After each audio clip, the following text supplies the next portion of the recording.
ஒரு ரோடு போடுறா பாருங்க. சரளக்கல் தார் எல்லாத்தையும் ஒன்றா கலந்து ஏற்கனவே ஒரு மிஷினில் போட்டு கொண்டு வந்துட்டான். அதை தரையில் போட்டுருக்கா.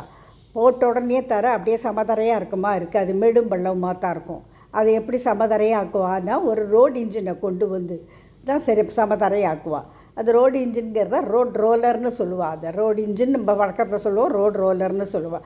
அந்த ரோட் ரோலரை ஃப்ரான்ஸை சேர்ந்த லூயி லெமன்றவர் தான் 1860 சோதனை ஓட்டம் விட்டார்.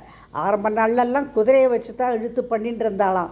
அப்புறம் பிரிட்டனை சேர்ந்து வில்லியம் கிளார்க்கு பேத்தோ வாகலாம் இந்த ரோட் ரோலரை வடிவமைச்சாலாம். அப்போல்லாமும் இதில் தான் ஓடின்னு இருந்தது தான். உங்களுக்கு என்ன ஸ்டீம் ரோலர் அதில் தான் ஓடின்னு இருந்தது தான். 1911 தான் ஹான்ஸ் ஹாமுங்கிறவர் மோட்டரைஸ்டு ரோட் ரோலரை இன்ட்ரடியூஸ் பண்ணாராம். பாருங்கள் இப்போ எவ்வளோ சௌரியமாக இருக்குது பாருங்கள். மோட்டரைஸ்டாக இருக்கிறதுனால சௌக்கியமாக இருக்குது எல்லாருக்கும். ரோடும் நல்லா அமைஞ்சு போகிறது இல்லையா?